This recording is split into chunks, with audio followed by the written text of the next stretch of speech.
Hello dear student. आज हम कर रहे हैं 12th इकोनॉमिक्स का चैप्टर मनी। एग्ज़ाम के पॉइंट ऑफ व्यू से ये चैप्टर भी इम्पोर्टेंट है। इसमें से 2 मार्क्स के क्वेश्चन भी बन सकते हैं, 3 मार्क्स के क्वेश्चन भी आ सकते हैं, 4 मार्क्स के भी आ सकते हैं, 6 मार्क्स का भी एक क्वेश्चन इसमें से पूछ सकते हैं। इट मीन्स कि ये चैप्टर इम्पोर्टेंट है।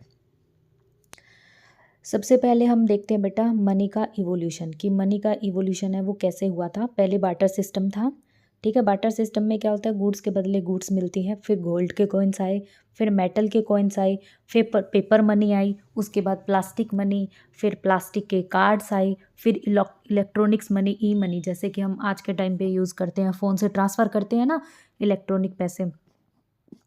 और उसके बाद आई है क्रिप्टो करेंसी। ये देखिए बार्टर सिस्टम में क्या है, गुड्स के बदले गुड्स को एक्सचेंज कर रहे हैं।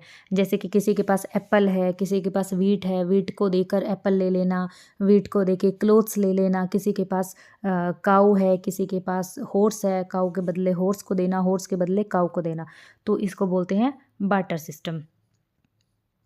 बार्टर सिस्टम में कुछ प्रॉब्लम्स थी बेटा। फर्स्ट है डबल कोइंसिडेंस ऑफ वांट्स, मतलब ऐसे पर्सन्स मिलना बहुत मुश्किल हो जाता है कि जो हमारे पास चीज़ है वो उसकी नीड सामने वाले पर्सन को हो, और सामने वाले पर्सन के पास कोई चीज़ है उसकी नीड मुझे हो। जैसे कि मेरे पास वीट है और सामने वाले के पास क्लोथ है, उसको वीट की नीड है और मुझे क्लोथ्स की नीड है। तो इसमें बहुत ज़्यादा टाइम कंज्यूम होता था। कई बार डबल कोइंसिडेंस वाला पर्सन मिलता नहीं भी मिलता, तो ये प्रॉब्लम हमें बार्टर सिस्टम में देखने को मिलती थी। हाई स्टोरेज कॉस्ट होती थी। प्रोडक्शन जैसे अब हमें किसी भी चीज़ को हम लोग पैसे में बेचते हैं, तो पैसे को हम छोटी सी जगह में सेव करके रख सकते हैं।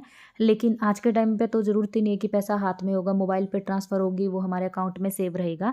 लेकिन पहले भी पैसे को हम लोग ईज़िली सेव कर सकते थे, लेकिन गुड्स के बदले अगर हम गुड्स लेंगे तो उसको स्टोर करके लंबे टाइम तक स्टोरेज करके रखने के लिए भी कुछ हमें मेंटेन करके रखना पड़ता, तो उस पे भी कॉस्ट आती थी। और एक जगह से दूसरी जगह ले जाने में भी बहुत ज़्यादा डिफ़िकल्टीज़ होती थी। मान लो हमारा ट्रांसफ़र कहीं हो गया है, तो हमें गुड्स को एक जगह से दूसरी जगह लेके जाना है, तो बहुत डिफ़िकल्टीज़ आती थी। आज हम लोग क्या कर सकते हैं मनी के टर्म्स में, कि यहाँ पे हमारी कोई चीज़ है उसको हम सेल कर देंगे, वहाँ जाके वो चीज़ें हम पैसे से दोबारा परचेज़ कर लेंगे। तो बहुत ईज़ी हो गया जब से मॉनेटरी सिस्टम आया है। हमारी जो लाइफ़ है बहुत ईज़ी हो गई है, बहुत लग्ज़रियस हो गई है। हम लोग अपना हर काम ईज़ी वे से कर सकते हैं।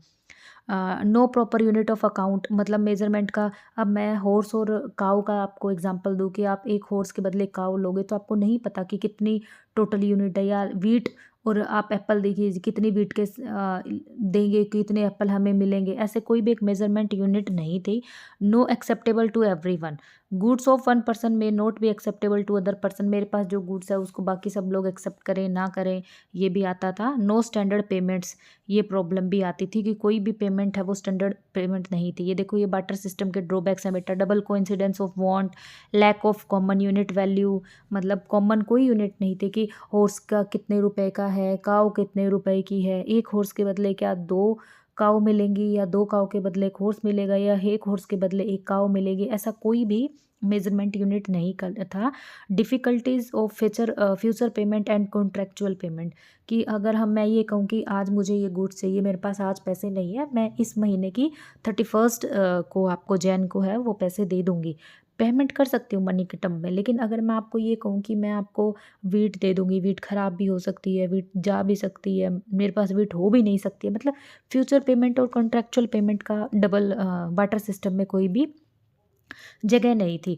Difficulties of storage of value and transfer, यही मैंने अभी थोड़ा देर पहले बताया कि स्टोरेज करने पे भी बहुत ज़्यादा खर्चा हमें करना पड़ता था, क्योंकि गुड्स को सँभाल के रखना होता था, नहीं तो गुड्स ख़राब भी हो सकती है।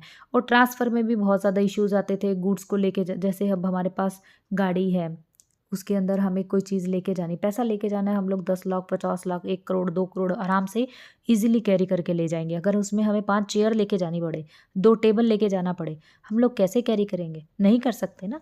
तो ये चीज़ें की प्रॉब्लम है बार्टर सिस्टम में आती थी। फिर आई बेटा फॉर्म्स ऑफ मनी।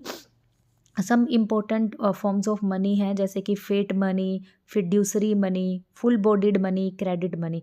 एग्जाम में ये क्वेश्चन भी पूछ लेते हैं, एग्जाम के पॉइंट ऑफ व्यू से इंपॉर्टेंट क्वेश्चन है। Difference between fiat money and fiduciary money, full bodied money के एग्जाम्पल, क्रेडिट मनी, ये क्वेश्चन भी पेपर में आ जाता है।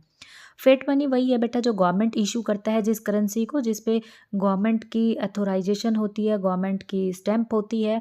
वो कोई भी चीज़ है, वो सिल्वर है, वो गोल्ड है, वो पेपर नोट है, वो सारा का सारा क्या है, करेंसी बन जाता है, वो सारा का सारा मनी बन जाता है, एक्सेप्टेबल होती है वो सबके लिए।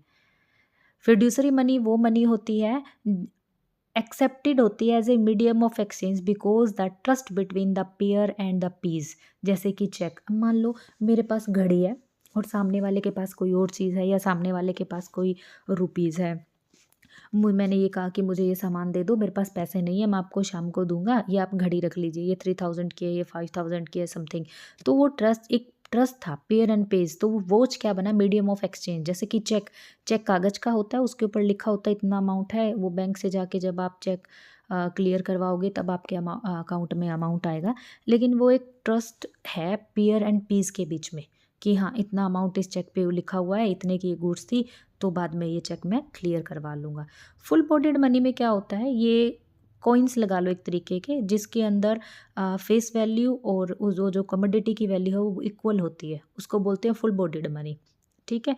फुल बॉडीड मनी में जिस धातु से वो सिक्का बना है वो, और उसके ऊपर जो लिखा हुआ पैसा है वो, उनकी वैल्यू एक दूसरे के इक्वल होती है। क्रेडिट मनी में क्या होता है, कमोडिटी वैल्यू ज़्यादा नहीं होती, फेस वैल्यू ज़्यादा होती है। क्रेडिट मनी वो मनी होती है, जैसे कि क्रेडिट कार्ड हो गया, उसकी क्रेडिट कार्ड की प्लास्टिक है, उसकी क्या वैल्यू, कितनी धातु से महंगा बना हुआ, लेकिन क्रेडिट कार्ड से हम क्रेडिट जब पैसे करते हैं, पेमेंट करते हैं, उसकी वैल्यू ज़्यादा है। क्रेडिट कार्ड में क्या होता है, क्रेडिट मनी में क्या होता है, money value is more than their commodity value. Metal के कॉइन्स भी हो गए। फिर है बेटा functions of money, primary function, secondary function. Primary function में क्या होता है, मीडियम ऑफ एक्सचेंज। मनी जो है सबसे बड़ा काम, जिसने हमारी लाइफ को बिल्कुल आसान कर दिया है, ड्रॉबैक्स जितने भी थे बार्टर सिस्टम के सबको ख़त्म कर दिया है, वो मीडियम ऑफ एक्सचेंज है। आज हमें कुछ चीज़ चाहिए, हम पैसे में वो ख़रीद सकते हैं, हमें वो चीज़ नहीं चाहिए, हम आगे उसको फिर पैसे में बेच सकते हैं। मेज़र ऑफ वैल्यू, ये हर चीज़ का पता है, ये बुक कितने रुपए की है, फ़ोन कितने का आएगा, हर चीज़ को मेज़र कर सकते हैं रुपीज़ के टर्म में। सेकेंडरी फंक्शन है स्टैंडर्ड ऑफ डेफर्ड पेमेंट्स, जो हमें पेमेंट है फ्यूचर में करनी है, कॉन्ट्रेक्चुअल पेमेंट है, उनको भी इसने ईजी बना दिया मनी के फॉर्म में। और मनी को स्टोर करना बहुत ईजी है, कोई भी डिफ़िकल्ट काम नहीं है, ना ही स्टोरेज का कोई प्रॉब्लम हमें मनी के फॉर्म में आता है। डिफरेंट मेजर हैं बेटा मनी सप्लाई के। इंडिया में मनी की सप्लाई का, मनी को कंट्रोल करने का काम आरबीआई करता है। आरबीआई ने कुछ मेजर्स हैं मनी की टर्म में जो गिवन है, वो देखिए क्या। M1 में होता है बेटा C+DD+OD, currency notes and coins, demand deposit of commercial bank and other deposit with RBI bank. M2 में क्या आता है, देखिए M2 में M1 आएगा, यानी कि C+DD+OD plus saving account with post office, currency notes and coins, plus में demand deposit of commercial bank and saving account of post office. M1 जो है वो सबसे नैरो मनी है, यानी कि वो सबसे ज़्यादा लिक्विड फॉर्म में होती है। ठीक है। और M3 जो है, M1 प्लस में net time deposit of banks, यानी टाइम डिपॉजिट, एक फिक्स्ड टाइम डिपॉजिट के लिए हम बैंक में पैसा डिपॉजिट कर देते हैं, एफडी भी जिसको हम बोल सकते हैं। Currency notes, coins, demand deposit with commercial bank and term deposit of bank, ये बहुत कम नैरो होती है। इसके अंदर थोड़ा नैरो अभी भी है, क्योंकि M1 इसके अंदर इंक्लूड है। M4 जो है वो बिल्कुल ही क्या है, बहुत कम लिक्विड जिसको कह सकते हैं मनी हो सकता है। M3 प्लस में total demand deposit to post office. ठीक है। एक्सक्लूड करेंगे NSC को इसके अंदर। Currency notes, coins, demand deposit of commercial bank plus term deposit plus old deposit of post office, इसमें हम ऐड करते हैं। M1 सबसे नैरो मनी है, और M3 है वो हाई पावर्ड मनी है। M3 है उसको हम ब्रॉड मनी भी बोल सकते हैं। M4 में सबसे कम कैश होता है, लिक्विड फॉर्म में मनी सबसे कम होती है। M1 में सबसे ज़्यादा लिक्विड फॉर्म में मनी होती है। इस तरीके का क्वेश्चन आपसे एग्जामिनर पेपर में पूछ सकता है।